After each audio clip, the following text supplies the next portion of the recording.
आज आपण अशा ठिकाणी आलोत की ज्या ठिकाणी मानवाने निश्चित भेट द्यावी आणि तेथील परिसर अनुभवायचा असेल तर चला तर आपल्यासोबत आहेत डॉक्टर सुनीलजी वाघमारे, इंद्रायणी सेवा फाउंडेशन सचिव, तसेच मल्टीटेक कॉम्प्युटर इन्स्टिट्यूटचे सर्वेसर्वा सचिन थोरवे सर आणि सारडा धर्मशाळेतील व्यवस्थापक श्री दिवाने महाराज। आज आपण यांच्या मुखातून भीमा नदीचा बाबतीत तिचा प्रवाह कसा आहे आणि कशा पद्धतीने जनजीवनाला भेट देत जनजीवन सुखर कसं करतात त्या बाबतीत ऐकणार आहोत। डॉक्टर साहेब नमस्कार। भीमा नदी हे उगम कुठून होते आणि संगम कुठपर्यंत पावते तुम्हाला ज्ञात नाही, ठीक आहे, हरकत नाही। मात्र मला एवढं सांगा की नदीचा प्रवाह कसा असावा। नदीचा प्रवाह जशी आता भीमा नदी वाहती, कसं सुंदर असं दृश्य दिसते, पाण्यामधून असा स्मेल वगैरे येत नाही आणि जे आपण नदीकडेला बसतोय आणि त्या नदीकडेला बसून जसं आपल्याला असं मनमोहक होतो आणि निसर्गामध्ये गेल्याचा जो चेहऱ्यावर आनंद निर्माण होतो, असा आता या नदीकाठी भीमा नदीकाठी असा आनंद निर्माण झालेला आहे आणि चेहऱ्यावर असा ग्लो आलेला आहे। हा का आला की तो म्हणजे जो निसर्ग म्हणतोय ना आपण, तो निसर्गाचा आस्वाद आपल्या शरीरावर, आपल्या फुफ्फुसामध्ये, आपल्या रक्तामध्ये तो मिश्रित होतोय, त्यामुळं आनंद दिसतोय।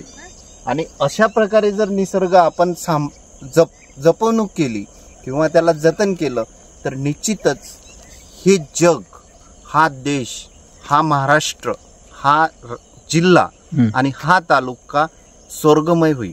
निश्चितच आज या ठिकाणी थोरवे सर आहेत। नमस्कार सर। नमस्कार। या ठिकाणी जी वास्तव तुमची भूमीच ही आहे, या भूमीचं वैशिष्ट्य काय आहे? त्रिवेणी संगम आहे, तर तिन्ही नद्यांचा थोडा थोडा इतिहास नॉर्मलमध्ये सांगा। आता ह्या ज्या परिसरामध्ये आपण उभे आहोत ते आहे भीमा नदीकाठचा परिसर।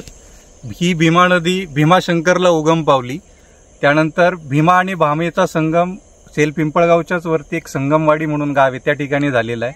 त्या ठिकाणी भीमा आणि भामा या दोन्ही नद्यांचा संगम होतोय आणि तशीच ती भीमा भामेचा संगम झाल्यानंतर भीमा म्हणून नदी पुढे येते।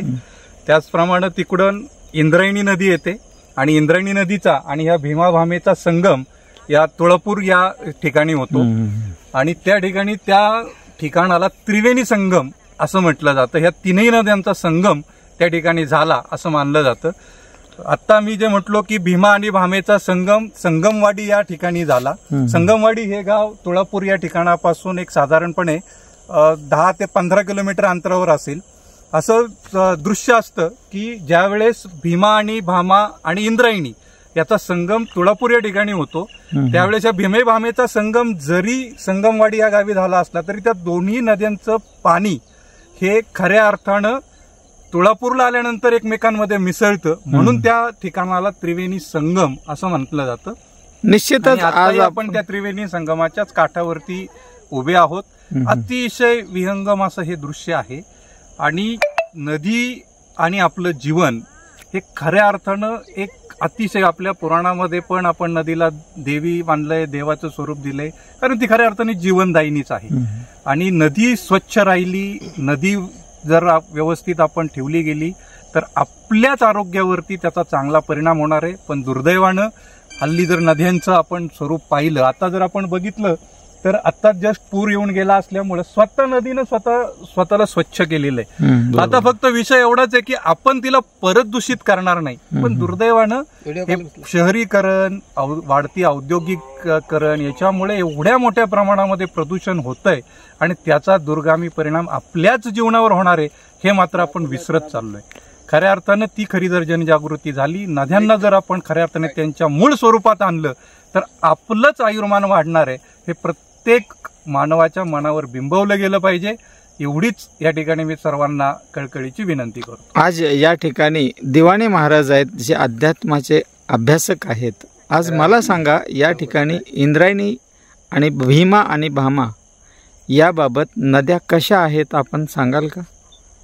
नदीच्या बाबतीत सांगायचं झालं तर माऊलीच्या भाषेतच मी सांगू इच्छितो का फेडीत पाप ताप पोखीत तिरीचे पादप समुद्रा जाय आप गंगेचे जैसे हे नदी उगम पावल्यापासून समुद्राला मिळेपर्यंत म्हणजे आपल्या ध्येयाला पोहोचेपर्यंत ते काय तिचं कार्य आहे, परोपकारी जीवन आहे.